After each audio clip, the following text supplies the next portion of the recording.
Hello everyone, welcome to concept maths. বন্ধুরা, upcoming exam তোমাদের যে ফুড এসআই বা ক্লার্কশিপের এক্সাম হতে চলেছে, তার জন্য আমি 400টা অঙ্ক তোমাদেরকে প্রতিটা ক্লাসে 25টা করে করাচ্ছি। আর এর আগে আমি 5টা ক্লাসে 25টা করে অঙ্ক করিয়েছি। আজকে 6 নম্বর ক্লাস, আজকের ক্লাসেও 25টা অঙ্ক আছে।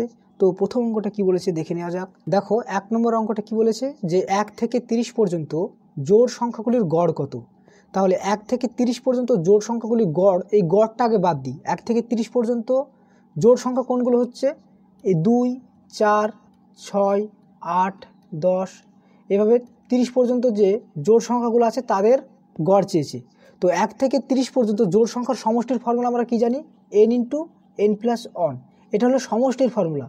কিন্তু 1 থেকে 30 পর্যন্ত সমষ্টির ফর্মুলা যদি n × n+1 হয়, তাহলে গড় কত হবে, n দিয়ে ভাগ করলে গড় পেয়ে যাব। তাহলে এই n আর n কেটে যাবে। তাহলে 1 থেকে 30 পর্যন্ত জোড় সংখ্যাগুলির গড়ের ফর্মুলাটা দাঁড়াবে n+1। ঠিক আছে, এখন প্রশ্ন হচ্ছে nটা কি। nটা হচ্ছে এই যে 1 থেকে 30 পর্যন্ত যতগুলো জোড় সংখ্যা আছে তার মান হচ্ছে n। আর 1 থেকে 30 পর্যন্ত জোড় সংখ্যা কতগুলো আছে, 15টা আছে। অর্থাৎ জোড় সংখ্যার গড় হবে n+1, অর্থাৎ 15 + 1 অর্থাৎ 16। এখন প্রশ্ন হচ্ছে যে 1 থেকে 30 পর্যন্ত জোড় সংখ্যা 15টা আছে, কি করে বুঝলাম।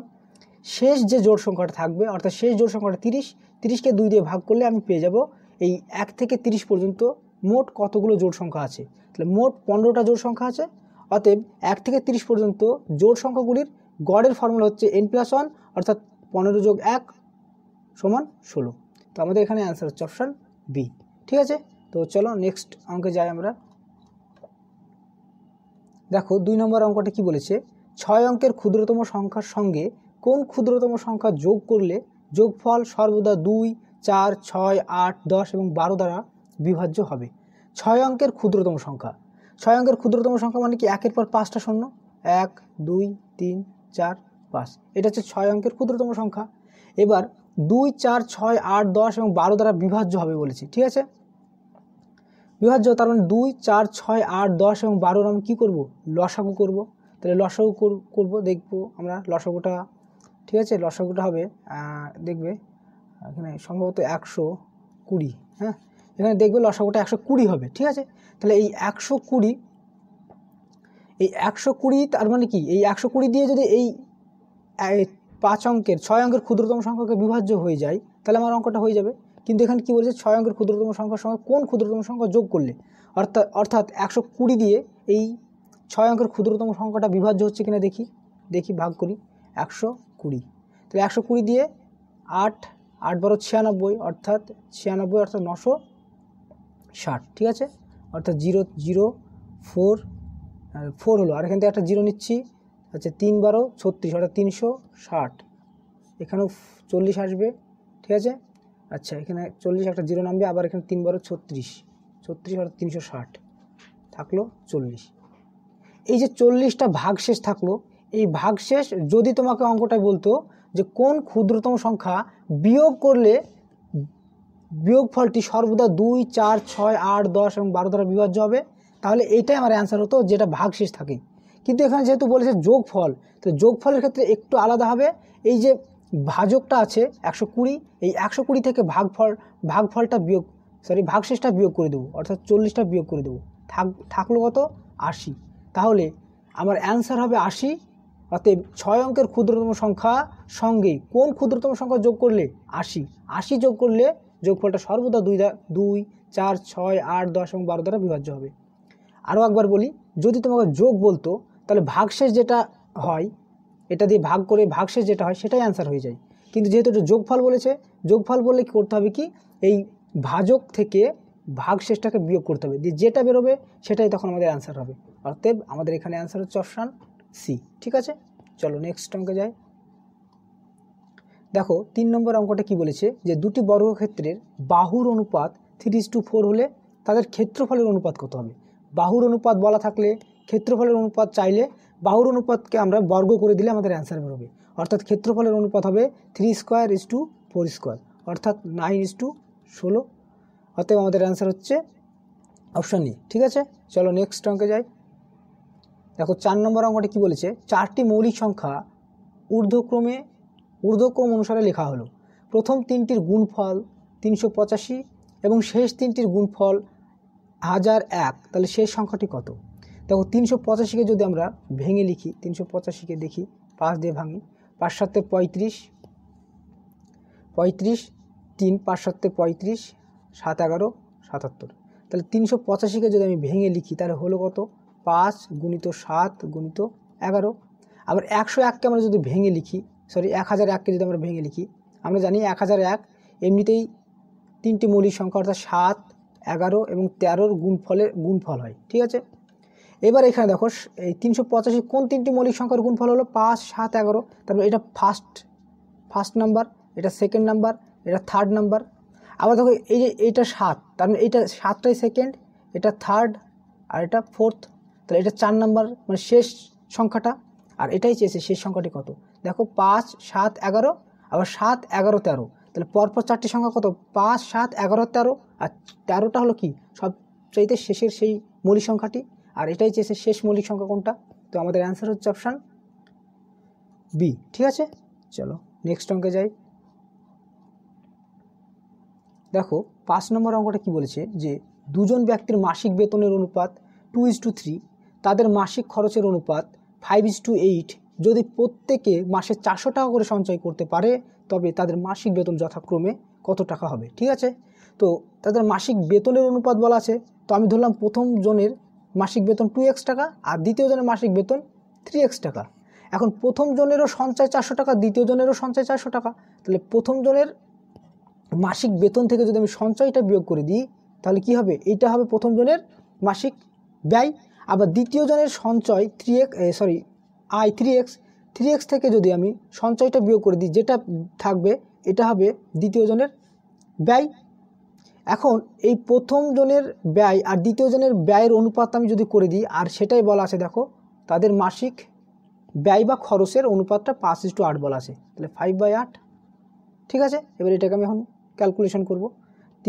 এখানে 3 5 15, 8 2 16, অর্থাৎ 8 2 16x মাইনাস 4 8 32, আচ্ছা 32 এখানে সমান 3 5 15x মাইনাস 4 5 20, অর্থাৎ এখানে 2016x। এই 15xটাকে এইদিকে নিয়ে আসছি, তাহলে 16x থেকে 15x বাদ দিলে একটা x থাকবে, সমান 3200 টাকা ওই দিক নিয়ে যাচ্ছি। আচ্ছা 3200 টাকা ওই দিক নিয়ে যাচ্ছি, তাহলে হচ্ছে কত? 3200 থেকে 2000 বাদ দিতে হবে, তাহলে থাকবে 1200, ঠিক আছে। তাহলে এক্সের মান হলো 1200। কী চেয়েছে আমাদের অ্যান্সার? তাদের মাসিক বেতন চেয়েছে, তাহলে প্রথম জনের মাসিক বেতন কত? 2x টাকা, তাহলে 2 × x মানে 2 × 1200 অর্থাৎ 2400 টাকা হবে। আর দ্বিতীয় জনের মাসিক বেতন কত? 3 × x অর্থাৎ 3 × 1200 অর্থাৎ 3400 টাকা। তাহলে তাদের মাসিক বেতনের কত হচ্ছে? 2400 টাকা একজনের, আর একজনের হচ্ছে কত? 3600 টাকা। তাহলে 2400 আর 3600 অপশান বি অ্যান্সার। চলো নেক্সট অঙ্কে যাই। দেখো 6 নম্বর অঙ্কটা কি বলেছে যে একটি সংখ্যার সঙ্গে 4 যোগ করে যোগফলকে 3 দ্বারা গুণ করা হলো। একটি সংখ্যা আমি ধরলাম x, এই সংখ্যার সঙ্গে 4 যোগ করলাম, যোগ করে এই যোগফলের সঙ্গে 3 গুণ করলাম, এটাই বলেছে। গুণ করা হলো এবং গুণফলকে 15 দ্বারা ভাগ করলাম। তো গুণফলকে আমি 15 দ্বারা ভাগ করছি, ঠিক আছে। গুণফলকে 15 দ্বারা ভাগ করাতে ভাগফল 2 ও অবশিষ্ট 6 হলো, অর্থাৎ ভাগফল হলো 2 আর অবশিষ্ট বলতে গেলে ভাগশেষটা হলো 6, ঠিক আছে। তাহলে ওই সংখ্যাটি কত? ওই সংখ্যাটি বলতে গেলে এক্সের মানটা বের করতে বলেছে। তো এটা ভাজক, এটা ভাজ্য, এটা ভাগফল, এটা ভাগশেষ। আর আমরা জানি কি ভাজ্য অর্থাৎ x + 4 × 3, এই ভাজ্য সমান ভাগফল, এটা ভাগফল ইন্টু ভাজ্য সমান ভাজক ইন্টু ভাগফল, এই 15 × 2 অর্থাৎ 30 প্লাস ভাগশেষ অর্থাৎ 6, অর্থাৎ 30 আর 6 যোগ করলে কত হচ্ছে? 36। এখানে কাটাকাটি যদি করি 3 3 12 36, অর্থাৎ x + 4 সমান কত হলো? 12, অর্থাৎ x সমান এই 4টা ওই দিকে নিয়ে যাচ্ছি, তাহলে 12 থেকে 4 বাদ দিয়ে দিলে কত হবে? 8। তাহলে x এর মান হয়ে গেল 8। তাহলে সংখ্যাটি কত চেয়েছে? সংখ্যাটি হলো x, আর x এর মানে 8 বেরোলো। আমাদের অ্যান্সার হচ্ছে অপশান বি, ঠিক আছে। চলো নেক্সট অঙ্কে যাই। দেখো 7 নম্বর অঙ্কটা কি বলেছে যে একটি আয়তাকার ক্ষেত্রের ক্ষেত্রফল 900 বর্গমিটার, ক্ষেত্রের দৈর্ঘ্য 15 মিটার বাড়ালে ক্ষেত্রফল 150 বর্গমিটার বাড়ে, তাহলে ক্ষেত্রফলটির দৈর্ঘ্য নির্ণয় করো। ধরো এটা একটা আয়তকার বাগান, ঠিক আছে, এটা একটা আয়তকার বাগান। আচ্ছা, এর দৈর্ঘ্য এক্স, এর প্রস্থ ওয়াই, তাহলে এর ক্ষেত্রফল যেটা ছিল সেটা হচ্ছে 900 বর্গমিটার। এবার কি বলেছে, ক্ষেত্রের দৈর্ঘ্য 9 মিটার বাড়ানো হলো। এই দৈর্ঘ্যটা আমি একটু বাড়ালাম 9 মিটার, ঠিক আছে, দৈর্ঘ্যটা বাড়ালাম 9 মিটার। তাহলে দৈর্ঘ্য 9 মিটার বাড়লো, কিন্তু প্রস্থ তো বাড়লো না, প্রস্থ ওয়াই থাকলো। এর ফলে তার ক্ষেত্রফল 150 বর্গমিটার বেড়েছে, অর্থাৎ 9 এদিকে বাড়ানো আর এদিকে প্রস্থ ওয়াই আছে, এর ফলে যে ক্ষেত্রফলটুকু বাড়লো এইটুকু বাড়লো, আর এই ক্ষেত্রফলটার মানই বলা আছে কত, 150। তাহলে আমি এটা বলতে পারি না 9 ইন্টু ওয়াই সমান 150, ঠিক আছে। তাহলে এখান থেকে ওয়াইয়ের মানটা বের করে নিচ্ছি, তাহলে 150/9, তাহলে 9 × 9, ঠিক আছে, 9 × 9 হাতে 6, আচ্ছা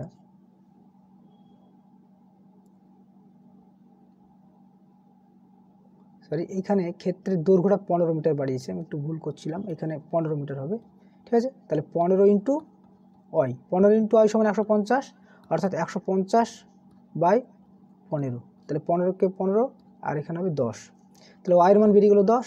কী চেয়েছে, ক্ষেত্রের দৈর্ঘ্য নির্ণয় করতে বলেছে। তো আমরা এখানে প্রথমে এটা দৈর্ঘ্য এক্স ছিল আর প্রস্থ ওয়াই, তা দৈর্ঘ্য ইন্টু প্রস্থ মানে কত, দৈর্ঘ্য ইন্টু প্রস্থ মানে কত, প্রথমে ছিল 900, তাহলে 900, তাহলে দৈর্ঘ্য প্রস্থের মান তো আমি পেয়ে গেছি ওয়াইয়ের মান, তাহলে ওয়াইয়ের মান 10, তাহলে এক্স ইন্টু 10 সমান 900, তাহলে আমি এখানে কেটে দিই, তাহলে এক্সের মান কত হলো 90, তাহলে দৈর্ঘ্যের মান বেরিয়ে গেল 90 মিটার। তাহলে আমাদের অ্যান্সার হচ্ছে অপশান এ, ঠিক আছে।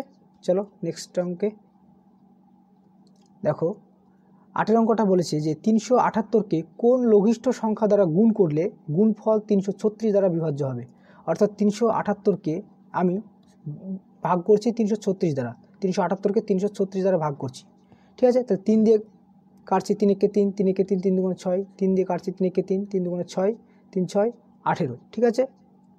আবার 3 দিয়ে যাচ্ছে না, এখানে 2 দিয়ে কাটছি, ঠিক আছে, 2 দিয়ে কাটছি, তাহলে 2 দিয়ে কাটলে কত হচ্ছে, 5 দুগুণে 10, 6 দুগুণে 12, 2 দিয়ে কাটলে 6 দুগুণে 12, 3 দুগুণে 6, ঠিক আছে। দেখো 7 দিয়ে কাটলে 7 8 56, আর এখানে 7 9 63, ঠিক আছে। তাহলে কত হচ্ছে 9/8।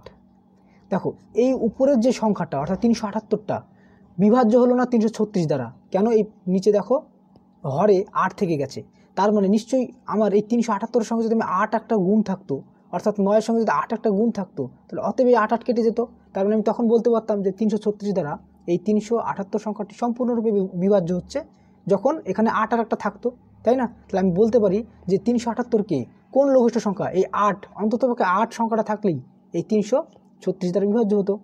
বোঝা গেল ব্যাপারটা। তো আমাদের অ্যান্সার হচ্ছে অপশান এ। চলো নেক্সট অঙ্কে যাই। দেখো 9 অঙ্কটা খুব ইজি অঙ্ক। 12টি পেন্সিলের ক্রয় মূল্য 8টি পেন্সিলের বিক্রয় মূল্যের সমান। তাহলে 12টি পেন্সিলের ক্রয় মূল্য কস্ট প্রাইস সমান 8টি পেন্সিলের বিক্রয় মূল্য, অর্থাৎ 8টি পেন্সিলের সেলিং প্রাইসের সঙ্গে সমান, ঠিক আছে। তো কস্ট প্রাইস আর সেলিং প্রাইস,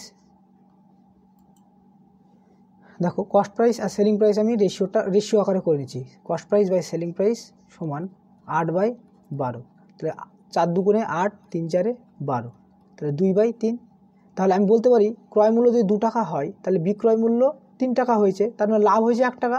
তাই তো লাভ হয়েছে 1 টাকা কার, ক্রয় মূল্যের উপর, অর্থাৎ ক্রয় মূল্য কত 2, তাহলে 2 টাকার উপরে লাভ হয়েছে 1 টাকা, তাহলে 100-এ কত, তাহলে এটা হবে লাভের পার্সেন্টেজ, অর্থাৎ লাভ হয়ে গেছে কত 50%। তো আমাদের অ্যান্সার হচ্ছে অপশান ডি। চলো নেক্সট দেখো 10 নম্বর অঙ্কটা। 3টি সংখ্যার মধ্যে প্রথম সংখ্যা দ্বিতীয় সংখ্যার দ্বিগুণ। প্রথম সংখ্যা, দ্বিতীয় সংখ্যা, তৃতীয় সংখ্যা বলেছে। 3টি সংখ্যার মধ্যে প্রথম সংখ্যা দ্বিতীয় সংখ্যার দ্বিগুণ এবং দ্বিতীয়টি তৃতীয়টির দ্বিগুণ, অর্থাৎ তৃতীয়টি যদি 1 হয় তাহলে দ্বিতীয়টি তার দ্বিগুণ অর্থাৎ 2 হবে। আবার প্রথমে কী বলছে, প্রথম সংখ্যাটি দ্বিতীয় সংখ্যাটির দ্বিগুণ, দ্বিতীয় সংখ্যাটি তো 2, তাহলে প্রথম সংখ্যাটা 2-এরও দ্বিগুণ, অর্থাৎ প্রথম সংখ্যাটা হবে 4, ঠিক আছে। এবার কি বলছে, 3টি সংখ্যার গড় 21 হলে সংখ্যা 3টি কত। এখানে দাঁড়াও, প্রথম সংখ্যা তো 4, দ্বিতীয় সংখ্যা 2 আর তৃতীয় সংখ্যা 1, তাহলে 3টি সংখ্যার সমষ্টি কত, 4 আর 2 কত, 6 আর 1 7, 3টি সংখ্যার সমষ্টি 7, আর 3টি সংখ্যার গড় বলে কত, 3 দিয়ে ভাগ করে দেবো, তাহলে এটা হচ্ছে 3টি সংখ্যার গড়। কিন্তু এখানে বলেছে যে 3টি সংখ্যার গড় 21, তাহলে 7/3 এর মানই 21, তাহলে 1-এর মান কত হবে, 21 এটা গিয়ে ভাগ হবে, তো ভাগটাকে আমি যখন গুণ লিখবো তখন এটা উল্টিয়ে গিয়ে 3/7 হয়ে যাবে। তাহলে 7 একে 7, 3 7 21, অর্থাৎ 3 3কে 9। তাহলে 1-এর মান বেরোলো 9। ঠিক আছে, এখন কি বলেছে সংখ্যা তিনটি কত? তাহলে 1-এর মান যদি 9 হয় তাহলে 4-এর মান 4 9 36, 2-এর মান 9 2 18, আর 1-এর মান 9 1 9। তাহলে সংখ্যা তিনটি কথা হলো 36, 18 আর 9। তাহলে 36, 18, 9 আমাদের অ্যান্সার অপশান সি। ঠিক আছে, চলো নেক্সট অঙ্কে যাই। দেখো 11 অঙ্কটা কি বলেছে যে 1-এর 3 এবং 3-এর 7-এর মধ্যবর্তী ভগ্নাংশটি কোনটি? দেখো 1-এর 3 মানে কি? 1-এর 3 মানে আমরা জানি কি 0 দশমিক, ভাগ করে দেখবে 0.333 এভাবে চলতে থাকে। ঠিক আছে, আর 3-এর 7 মানে, 3-এর 7 মানে একটু ভাগ করে দেখি 3/7, অর্থাৎ পয়েন্ট নিচে 0, 4 7 28, হাত থাকলো 2 2, এখানে 0, 7 2 14, 6 0, 7 8 56 56 4, এরকম মানে 0.428 এভাবে চলতে থাকবে। অর্থাৎ 3/7 মানে 0.428 এভাবে চলতে থাকবে। তো এখন দেখো এই ভগ্নাংশটি এগুলোর মধ্যে কোন ভগ্নাংশটা এই মানটা আর এই মানটার মাঝে থাকবে? প্রথমত এটা তো থাকবেই না, কারণ 3/7 আর এখানে 3/7 দুটোই সমান, তারপরে 3/7 কখনো এই দুটোর মাঝে হতে পারে না। ঠিক আছে, আচ্ছা তারপর দেখি প্রথম থেকে এটা দেখি 2/5। তো 2/5 মানে কত জানি? এখানে 2 দিয়ে গুণ করছি, এখানে 2 দিয়ে গুণ করছি, অর্থাৎ 4/10। 4/10 মানে কি 0.4, 0.4 বা 00 বলতে পারো, 0.400। দেখো 428 আর এটা 400, তার মানে এই এরই আগে 0.400 সংখ্যাটি থাকবে, তাই না? তাহলে আমি বলতে পারি এখানে আমাদের এটাই অ্যান্সার হয়ে যাচ্ছে। ঠিক আছে, এই দুটো সংখ্যার মাঝের সংখ্যা এটাই হচ্ছে। বাকি এই দুটো তুমি চেক করে নিচ্ছি আমরা। 3/5, তো 3/5কে আমি 2 দিয়ে গুণ করছি, এটাকেও 2 দিয়ে গুণ করছি, তাহলে 6/10। 6/10 মানে কি 0.6, 0.6। দেখো 0.6 0.4-এর থেকে বড় হয়ে যাচ্ছে, মানে এই দিক চলে আসছে, তাহলে মাঝে হচ্ছে না, এই দুটো সংখ্যার মাঝে অবস্থিত হচ্ছে না, তাহলে অতএব এটাও হবে না। 2/7, 2/7কে একটু ভাগ করে দেখে নিই, 2 পয়েন্ট নিয়ে 0 নিলাম। ঠিক আছে, 7 2 14, 7 2 14, 0.2 দিয়ে সামথিং হবে। তো 0.2 কি 3-র আগে সংখ্যা হচ্ছে, মানে এইদিকে হচ্ছে, তারপরে এই সংখ্যা আর এই সংখ্যার মাঝে কোনো এই সংখ্যাটাও হচ্ছে না, তাই তো? তাহলে আমাদের একমাত্র সংখ্যা হলো এইটা। তো আমাদের অ্যান্সার হচ্ছে অপশান এ। চলো নেক্সট অঙ্কে যাই। দেখো 12 অঙ্কটা কি বলেছে যে এ এবং বি এর কার্পেট বুনতে সময় লাগে যথাক্রমে 10 দিন ও 15 দিন। তো এ এর কার্পেট বুনতে সময় লাগে কদিন? 10 দিন। বি এর কার্পেট বুনতে সময় লাগে কত? 15 দিন। এই 10 আর 15 সময়ের যদি আমরা লসাগু বা এলসিএম করি তাহলে যেটা পাই সেটা টোটাল কাজ পাই, অর্থাৎ 10 আর 15 লসাগু হয় 30। তো 30টা হয়ে গেলো টোটাল কাজ বা টোটাল ওয়ার্ক। এই 10 দিয়ে 30কে ভাগ করলে 3, এটা হচ্ছে এর কর্মদক্ষতা বা এফিসিয়েন্সি। তো কর্মদক্ষতা মানে এটা বোঝায় যে এ একদিনে 3 ইউনিট কাজ করতে পারে। আর বি এর কর্মদক্ষতা হবে কি 15 দিয়ে 30কে ভাগ করলে 2, অর্থাৎ বি এর কর্মদক্ষতা হবে 2, অর্থাৎ এটা দ্বারা বোঝাচ্ছে যে বি একদিনে 2 ইউনিট কাজ করতে পারে।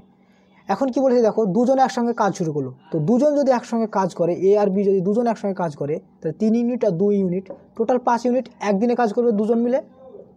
তো দুজন মিলে কাজ শুরু করলো, ঠিক আছে, 2 দিন পরে বি চলে গেল। তাহলে প্রথমে তারা এ আর বি 2 দিন কাজ করেছে, তাহলে 2 দিনে 5 2 10, তাহলে 2 দিনে তারা দুজন মিলে 10 ইউনিট কাজ করে ফেলেছে অলরেডি। তাহলে থাকবে কত ইউনিট কাজ পড়ে? 20 ইউনিট কাজ পড়ে থাকবে এখনও। এই 20 ইউনিট কাজ এ একা করেছে, কারণ 2 দিন পর তো বি চলে গেছে, এ একা করেছে। তাহলে এর কর্মদক্ষতা তো 3, তাহলে 3 দিয়ে যদি আমি ভাগ করে দিই এই 20 ইউনিট কাজকে, তাহলে এই 20 ইউনিট একা কত দিনে কাজ করেছে সেটা পেয়ে যাব। তাহলে 20 দিয়ে ভাগ করে দিচ্ছি, 3 6 18, হাত থাকলো 2, ঠিক আছে, 6 × 2/3 দিন। তাহলে ওই বাকি কাজটা 6 × 2/3 দিনে করেছে এ একা। কী চেয়েছে আমাদের অ্যান্সারটা? এ একা বাকি কাজটি কত দিনে শেষ করবে? তাহলে এ একা কাজটি, আচ্ছা, এ একা কাজটি 6 × 2/3 দিনে শেষ করবে। তো দেখো এখানে আমাদের অ্যান্সারটা কোথাও দেওয়া নেই, হ্যাঁ, এখানে এটা অ্যান্সারটা ভুল দেওয়া আছে, ঠিক আছে। তো চলো নেক্সট অঙ্কে আমরা যাই। দেখো 13 অঙ্কটা কি বলেছে যে কোনো জিনিস বিক্রি করে এত% ক্ষতি হলে ক্রয় মূল্য ও বিক্রয় মূল্যের অনুপাত কত? তাহলে 25/2%। 25/2% মানে কি, পার্সেন্টকে তুলে দিলে নিচে 100, ঠিক আছে। তাহলে 25 × 25, 4 25 100। তাহলে এটাকে আমি যদি দেখো ভগ্নাংশে প্রকাশ করলে কত হচ্ছে? 1/8। এই 1/8 মানে কি বোঝাচ্ছে যে 8 টাকা যদি ক্রয় মূল্য হয় তাহলে 1 টাকা কি হয়েছে, ক্ষতি হয়েছে, অর্থাৎ 1 টাকা লস হয়েছে।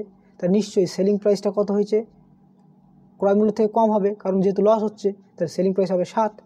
কী চেয়েছে, ক্রয় মূল্য আর বিক্রয় মূল্যের অনুপাত। তো ক্রয় মূল্য কত 8 টাকা আর বিক্রয় মূল্য কত 7 টাকা, তাহলে তাদের অনুপাত কত হচ্ছে 8:7। তো আমাদের অ্যান্সার হচ্ছে অপশান সি।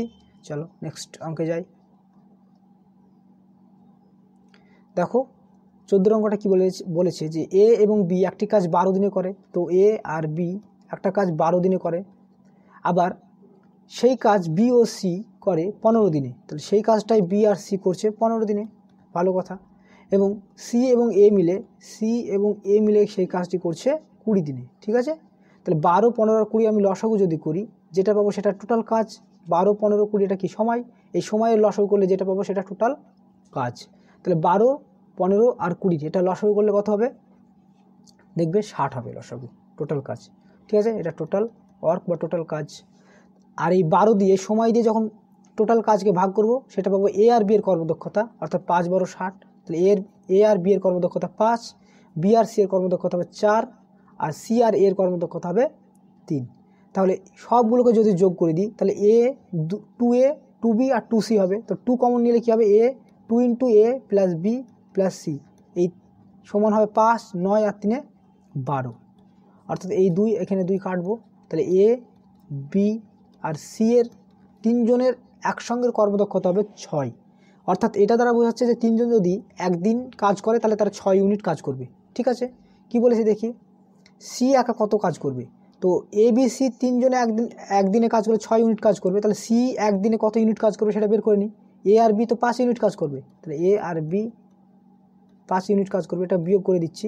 তাহলে বিয়োগ করে দিলে কত হবে, এ আর এ কেটে যাবে, তাহলে সি এর মান কত বেরোবে, সি এর মান বেরোবে 6 থেকে 5 বাদ দিলে 1। তাহলে সি এর কর্মদক্ষতা পেয়ে গেলাম 1, সি এর কর্মদক্ষতা 1 পেয়ে গেলাম। আর টোটাল কাজ 60 ইউনিট, টোটাল কাজকে সি এর কর্মদক্ষতা দিয়ে ভাগ করে দিলেই যেটা পাবো সেটা সময় পেয়ে যাব। অর্থাৎ সি যদি ওই 60 ইউনিট কাজ একা করে তাহলে তার সময় লাগবে কত দিন, 60 দিন। তো আমাদের অ্যান্সার হচ্ছে অপশন ডি, ঠিক আছে। চলো নেক্সট অঙ্কে যাই আমরা। দেখো 15 অঙ্কটা কি বলেছে যে দুটি শ্রমিকের প্রাত্যহিক মজুরির অনুপাত এত এবং একজন অপরজনের থেকে 9 টাকা বেশি পায়, তাহলে তাদের মজুরি কত। তাহলে দুজন শ্রমিকের মজুরি অনুপাত কত, 4:3। তাহলে যে ধরলাম যে প্রথমজন 4 টাকা পায়, দ্বিতীয়জন 3 টাকা পায়, তাহলে প্রথমজন দ্বিতীয়জনের থেকে কত টাকা বেশি পাচ্ছে, 1 টাকা। আর এই 1-এর মানই বলা আছে 9, তাহলে 4-এর মান কত হবে, 4 9 36, আর 3-এর মান কত হবে, 3 9 27। তাহলে প্রথম দুজনের মজুরি কত হবে, একজনের 36 টাকা, একজনের 27 টাকা। তাহলে 36 টাকা 27 টাকা আমাদের অপশান বি অ্যান্সার, ঠিক আছে। চলো নেক্সট অঙ্কে যাই। দেখো 16 নম্বর অঙ্কটা কি বলেছে, ভালো অঙ্ক এটা, ঠিক আছে, ভালো অঙ্ক পরীক্ষা আসতে পারে। দেখো বলেছে যে এ ও বি একটি যৌথ ব্যবসায় 5:4 অনুপাতে টাকা বিনিয়োগ করে। যদি মোট লভ্যাংশ 4% দান করার পর এ লভ্যাংশ পায় 480 টাকা, তবে মোট লভ্যাংশ কত।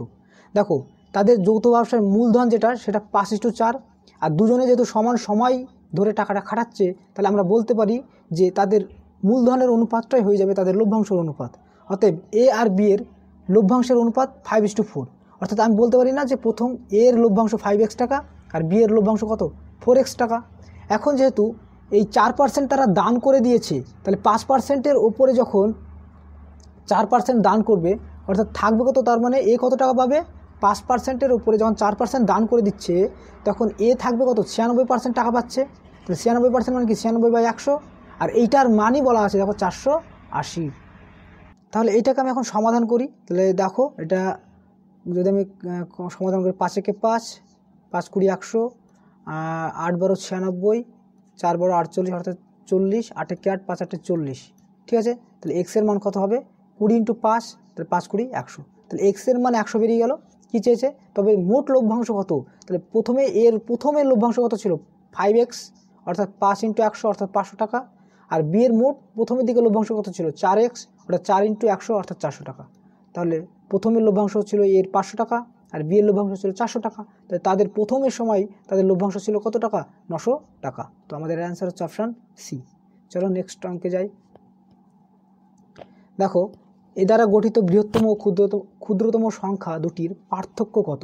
বৃহত্তম সংখ্যা মানে কি? বড় থেকে ছোট সংখ্যা সাজালে বৃহত্তম সংখ্যা তৈরি হয়। তাহলে 5, তারপরে 4, তারপরে 1, তারপরে 0, এটা হলো বৃহত্তম সংখ্যা। আর ক্ষুদ্রতম সংখ্যা কখন তৈরি হবে? যখন অঙ্কগুলোকে ছোট থেকে বড় সাজাবো। তো প্রশ্ন হচ্ছে এখানে ছোট তো সবচেয়ে 0, তাহলে 0টাকে কিন্তু নেওয়া যাবে না, 0-র পরের যেটা থাকবে সেটাকে আগে নেব। তাহলে 0-র পরের সংখ্যা মানে পরের বড় সংখ্যা কোনটা? 1, অর্থাৎ প্রথমে 1 নেব, তারপরে 0 নেব, তারপরে 4, তারপরে 5। তাহলে এটা হচ্ছে বৃহত্তম সংখ্যা তৈরি হলো, আর এটা হলো ক্ষুদ্রতম সংখ্যা তৈরি হলো। তাদের পার্থক্য কত তাই বলেছি। তাহলে 0 থেকে 5 বাদ দিলে 5, 11 থেকে 5 বাদ দিলে 6, আর 4 থেকে 1 বাদ দিলে 3, অর্থাৎ 365 হবে। আর এখানে এখানে একটা আছে 5 থেকে 1 বাদ দিলে 4, অর্থাৎ 4365 হবে। 4365 অপশান সি অ্যান্সার।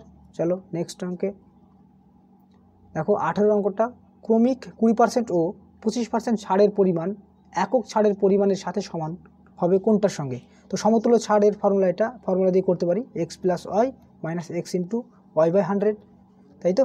তাহলে এক্স প্রথমে 20% ছাড়, তারপরে 25% ছাড়, ঠিক আছে? তাহলে একটা ছাড় হলে সেটা কত হবে সেটা বের হবে এখান থেকে। তাহলে 20 × 25 বাই 100, 4 25 100, 4 5 20, আর 20 আর 25 45, 45 মাইনাস 5 অর্থাৎ 40%। তাহলে সমতুল্য ছাড় কত হবে বা একক ছাড় কত হবে? 40%, অপশান ডি অ্যান্সার, ঠিক আছে? চলো নেক্সট অঙ্কে যাই। দেখো কি বলেছে 19-এর অঙ্কটা, যে 5 বছর পূর্বে পিতার বয়স কন্যার বয়সের 6 গুণ ছিল। তাহলে 5 বছর পূর্বে কন্যার বয়স যদি এক্স, অর্থাৎ ডটারের বয়স যদি এক্স হয়, তাহলে ফাদারের বয়স কত হবে? 6x, ঠিক আছে? এটা কত বছর পর? 5 বছর পূর্বের বয়স। তাহলে 5 বছর পরে, অর্থাৎ 5 বছর পরে বর্তমান বয়স কত হবে? কন্যার বয়স কত হবে? x + 5, আর ফাদারের বয়স কত হবে? 6x + 5, ঠিক আছে? আবার বলি, 5 বছর পূর্বে ধরলাম কন্যার বয়স x বছর, আর বাবার বয়স কত? কন্যার বয়সের 6 গুণ বলেছে, তাহলে 6x বছর হবে। তাহলে বর্তমানে বয়স কত হবে?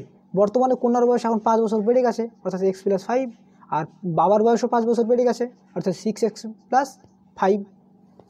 বর্তমানে তাদের বয়সের সমষ্টি 45, এখন দুটোকে সমষ্টি করে দিলেই কত হবে? 45, ঠিক আছে?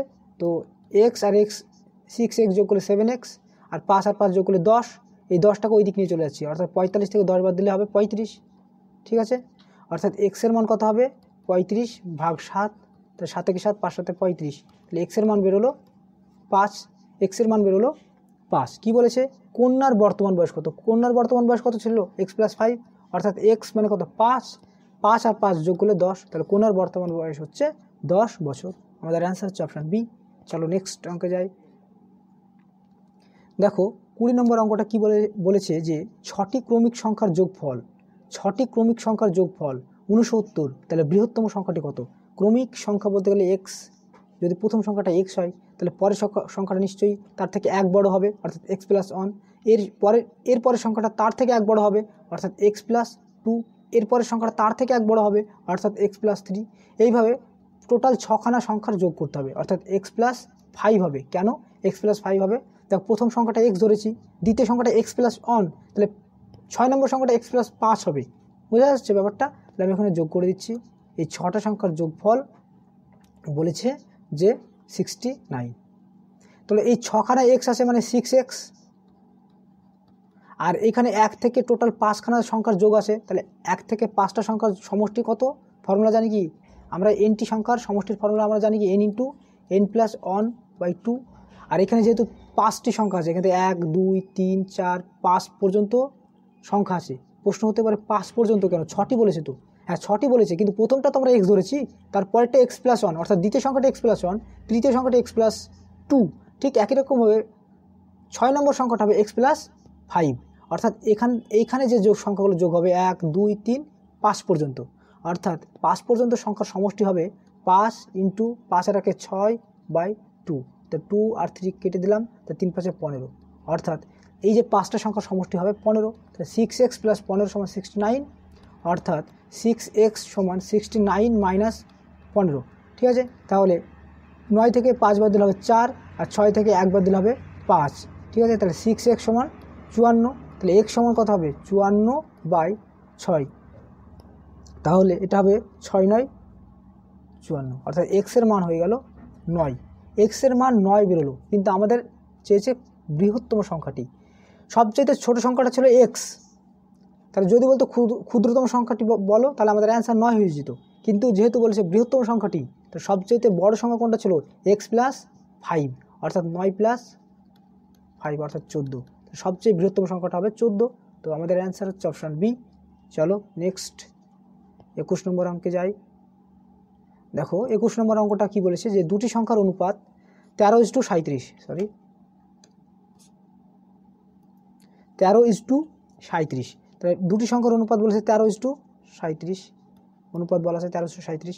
প্রত্যেক সংখ্যা থেকে কত বিয়োগ করলে অনুপাতটি হবে 1:13? আমি ধরলাম এক্স বিয়োগ করলাম এই সংখ্যাটা থেকে, আবার এই সংখ্যাটা থেকেও এক্স বিয়োগ করলাম, এর ফলে যে অনুপাতটা হলো সেটা হলো 1/13। এটাকে এখন সমাধান করব, ঠিক আছে। আচ্ছা, তাহলে 13 × 13 মানে কত হয় 169, মাইনাস 13 × x কত হবে 13x, সমান 37-এর সঙ্গে 1 গুণ করলে কত হবে 37, মাইনাস 1-এর সঙ্গে x গুণ করলে হবে x। দেখো 169, এই 37টাকে এই দিক নিয়ে চলে যাচ্ছে, তাহলে মাইনাস 37 সমান, আর 13xটাকে ওই দিক নিয়ে চলে যাচ্ছে, তাহলে প্লাস 13x, আর এখানে তো মাইনাস x ছিল একটা, তাহলে 13x থেকে x বাদ দিলে কত হবে 12x, সমান 169 থেকে 37 বাদ দাও, তাহলে 7 থেকে 9 থেকে 2 বাদ দিলে 7 বাদ দিলে 2, আর 6 থেকে 3 বাদ দিলে 3, আর এখানে হবে 132। তাহলে 12কে 12 অর্থাৎ x এর মান হলো 11, x এর মান হলো 11। তাহলে এই যে প্রত্যেকটা এই অনুপাতটা থেকে যদি আমি 11 বিয়োগ করি, তাহলে যে বিয়োগফলটা হবে মানে যে অনুপাতটা হবে সেটা এটা হবে, তো আমাদের অ্যান্সার হলো অপশান বি অ্যান্সার, ঠিক আছে। চলো নেক্সট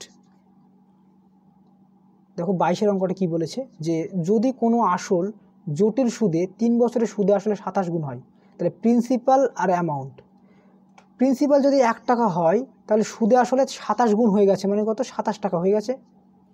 এবার আমরা জানি কি সুদের হার বের করার ক্ষেত্রে আমরা করব কি, যে 3 বছর যেহেতু বলা আছে তাহলে প্রথমত কি কিউব রুট করে দেব প্রিন্সিপাল আর অ্যামাউন্টের। প্রথমত প্রিন্সিপাল আর অ্যামাউন্ট কাটাকাটি যাচ্ছে কিনা দেখে নেব, যদি কাটাকাটি না যায় তখন কিউব রুট করে দেবো। তো দেখো 1 আর 27 তো আর কাটাকাটি যায় না, তার জন্য প্রথমে কিউব রুট করে দিলাম, তাহলে 1-এর কিউব রুট 1ই হয়, আর 27-এর কিউব রুট 3 হয়।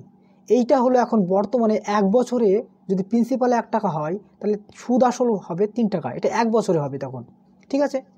তাহলে 1 বছরের সুদ কত টাকা হবে 2 টাকা, আর আমরা যে জানি যে 1 বছরের সুদ যদি আমাদের বেরিয়ে যায় তাহলে আমরা সুদের হার বের করতে পারি। সুদের হার বের করার নিয়ম কি, 1 বছরের সুদ কত টাকা 2 টাকা, আর আসল কত 1 টাকা, তাহলে আসল 1 টাকার উপরে 1 বছরের সুদ 2 টাকা হয়েছে, তাহলে যখন সুদের হার বের করবো তখন 100 দিয়ে গুণ করে দেবো, তাহলে এটা বেরিয়ে যাবে আমাদের সুদের হার, অর্থাৎ সুদের হার হয়ে যাবে 200%, ঠিক আছে। এটা আমাদের অ্যান্সার অপশান সি। দেখবে চক্রবৃদ্ধি সুদের যে সুবিদ্যার স্যারের বইয়ের অঙ্কগুলো এইভাবে করানো আছে, তোমরা প্লেলিস্টে গিয়ে দেখতে পারবে যে সুবিদ্যার স্যারের অ্যারিথমেটিকের যে প্লেলিস্টটা তৈরি করা আছে সেখানে দেখবে পরপর সব চ্যাপ্টারগুলো দেওয়া আছে। তোমরা যারা সরল সুদ বা চক্রবৃদ্ধি সুদগুলো বুঝতে পারছো না তারা গিয়ে এই ক্লাসগুলো দেখতে পারো, ঠিক আছে। তো চলো নেক্সট অঙ্কে যাই। দেখো 23-এর অঙ্কটা কি বলেছে যে একটি চৌবাচ্চা একটি নল দিয়ে 15 মিনিটে পূর্ণ করে আর 20 মিনিটে খালি করে। তাহলে ধরো একটা এ নল প্রথমে কি করছে 15 মিনিটে পূর্ণ করছে মানে আমি যোগ দিলাম, আর 20 মিনিটে বি নল করছে কি খালি করছে মানে মাইনাস, যেটা এটা দ্বারা বোঝাচ্ছে যে বি নলটি খালি করছে কত মিনিটে 20 মিনিটে।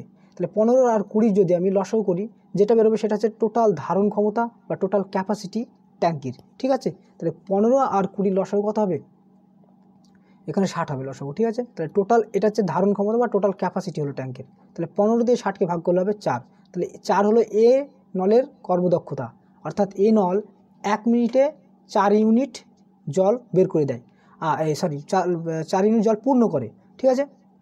আচ্ছা, আর 20 দিয়ে 60কে ভাগ করলে হবে 3, তাহলে 3 এটা হবে মাইনাস, কারণ বি নলটি জলটা কি করে দিচ্ছে বের করে দিচ্ছে, এটা দ্বারা বোঝাচ্ছে যে বি নলটি 1 মিনিটে 3 ইউনিট জল বের করে দেয়, ঠিক আছে। এখন যদি কি বলেছে নল দুটি একসঙ্গে খুলে দিলাম, তাহলে নল দুটিকে যদি আমি একসঙ্গে খুলে দিই তাহলে এ নল কি করছে 4 ইউনিট জল পূর্ণ করছে, আর বি নল কি করছে 3 ইউনিট জল বের করে দিচ্ছে। আলটিমেট কিন্তু এ আর বি নল মিলে 1 ইউনিট জল পূর্ণ করবে। এ নল 4 ইউনিট পূর্ণ করছিল কিন্তু বি নল তো 3 ইউনিট জল বের করে দিচ্ছিল, তাহলে দুজন মিলে যদি কাজ করে 1 মিনিটে 1 ইউনিট জল পূর্ণ করবে, ঠিক আছে।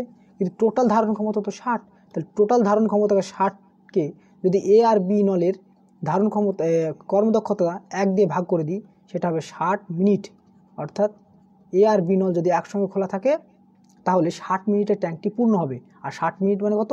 1 ঘন্টা। 1 ঘন্টা। তো আমাদের অ্যান্সার হচ্ছে অপশান এ, সি। ঠিক আছে, চলো নেক্সট। 24 অঙ্কটা দেখো যে এক ব্যক্তি একটি দ্রব্য এত টাকায় বিক্রি করে এবং তাতে তার ক্ষতি হয় 19%। দ্রব্যটির ক্রয় মূল্য কত? ক্ষতি হয়েছে 19%। 19% মানে কি 19/100, অর্থাৎ 100 টাকা যদি ক্রয় মূল্য হয় তাহলে 19 টাকা লস হয়েছে। তার মানে নিশ্চয়ই সেলিং প্রাইস বা বিক্রয় মূল্য হয়েছে কত টাকা? 100 থেকে 19 বাদ দাও, কত হচ্ছে? 81 টাকা তার বিক্রয় মূল্য হয়েছে। আর দেখো এই বিক্রয় মূল্যের মান বলা আছে 3564 টাকা। তাহলে আমি এখান থেকে বলতে পারি যে 81-এর মানই বলা আছে কত? 3564 টাকা।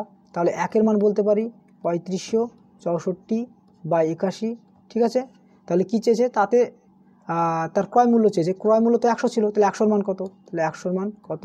তার 3564/81 ইন্টু 100। ঠিক আছে, এবার এটা কাটাকাটি করছি, কাটাকাটি করো।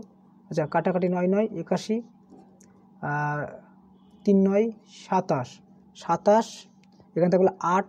ঠিক আছে, আচ্ছা এখানে 8, হ্যাঁ আচ্ছা 8, এখানে 8 86, আবার 9 9 81। ঠিক আছে, 5 থাকলো, 6 9 54। ঠিক আছে, আবার 9 দিয়ে কাটছি, 4 9 36, 36 আর এখানে 3 4 9 36, অর্থাৎ 44 ইন্টু 100 অর্থাৎ 4400। তাহলে ক্রয় মূল্য কত হলো? দ্রব্যটির ক্রয় মূল্য কত ছিল? 4400 টাকা। তো আমাদের অ্যান্সার হচ্ছে অপশান সি। ঠিক আছে, তো চলো নেক্সট অঙ্ক আমরা, এবং এটাই শেষ অঙ্ক। এই পিডিএফটা আমি আমার টেলিগ্রাম চ্যানেলে দিয়ে দেবো। কারো যদি দরকার থাকে তো তোমরা গিয়ে চ্যানেলে গিয়ে নিয়ে নিবে। চ্যানেলের যে লিঙ্কটা সেটাও ডেসক্রিপশনে দেওয়া থাকবে, তোমরা ডেসক্রিপশনে গেলে পেয়ে যাবে আমার টেলিগ্রাম চ্যানেলের লিঙ্কটা। ঠিক আছে, তো চলো 25 নম্বর অঙ্ক এবং এটা শেষ অঙ্ক। দেখো কি বলেছে যে 12% বৃদ্ধির ফলে একটি বইয়ের দাম 19.2 টাকা বৃদ্ধি পায়। তাহলে বইটির বর্ধিত মূল্য কত টাকা? তাহলে 12% বৃদ্ধি, 12% বৃদ্ধি মানে কি 12/100, অর্থাৎ দ্রব্যটি 100 টাকা দাম হলে 12 টাকা বৃদ্ধি পেয়েছে। আর এখানে কি বলেছে? বইটির দাম 19.2 টাকা বৃদ্ধি পেয়েছে, অর্থাৎ 12 টাকা বৃদ্ধি পেয়েছে। এই 12-এর মানে বলতে পারি 19.2 টাকা বৃদ্ধি পেয়েছে। তাহলে 1-এর মান বলতে পারি কত? 19.2/12। ঠিক আছে, এবার বইটির বর্ধিত মূল্য চেয়েছে। আগে বইটির আসল মূল্যটা আমি বের করে নিই, বা এই বর্ধিত মূল্য বের করতে পারবো। বইটার আসল মূল্য কত টাকা? 100 টাকা, আর 12 টাকা বৃদ্ধি পেয়েছে, তাহলে বর্ধিত মূল্য কত হবে? 112 টাকা। তাহলে 112-এর মান কত? ঠিক আছে, তাহলে 19.2/12 ইন্টু 112। ঠিক আছে, এই দশমিক, আচ্ছা এই দশমিক তুলে দিলাম, তাহলে 10 হলো। ঠিক আছে, তাহলে 12 দিয়ে কাটছি, 12 দিয়ে কাটলাম, 12কে 12, 12কে 12, এখানে থাকছে 7 আর 6 12 72। ঠিক আছে, তাহলে 16 ইন্টু 112/10। তো এটাকে গুণ করে দিচ্ছি। দেখো 16 দোকানে 32-এর 2 হাত থেকে 3, 16কে 16 আর 3 19-এর 9। ঠিক আছে, হাত থাকলো 1, 16কে 16 আর 1 17, 17/1792/10, অর্থাৎ 1792 মানে 17.2, অর্থাৎ 17.9.2। ঠিক আছে, তাহলে এটা হচ্ছে আমাদের 169.2 টাকা। তাহলে বইটির বর্ধিত মূল্য কত টাকা হলো? 169.2 টাকা। তো আমাদের অ্যান্সার হচ্ছে অপশান সি। ঠিক আছে, তো এটাই আমাদের আজকের যে সেটটা ছিল, 25টা অঙ্ক ছিল, সেটা আজকের ক্লাসটা শেষ হলো। পরের ক্লাসে আমি আবার 25টা করে অঙ্ক আনবো। এইভাবে টোটাল 400টা অঙ্ক করব। যদি তোমাদের ক্লাসটি ভালো লেগে থাকে অবশ্যই ক্লাসটিকে লাইক করে দিবে, এবং তোমরা তোমাদের মূল্যবান মতামত অবশ্যই কমেন্ট বক্সে জানাবে। এবং তোমরা যারা নতুন, অবশ্যই চ্যানেলটিকে সাবস্ক্রাইব করে বেল আইকনটি অন করে দিবে, যাতে করে পরবর্তী ভিডিও নোটিফিকেশন তোমাদের কাছে যায়। তো আমি এখানেই বিদায় নিচ্ছি। তোমরা সবাই সুস্থ থেকো, ভালো থেকো, টাটা।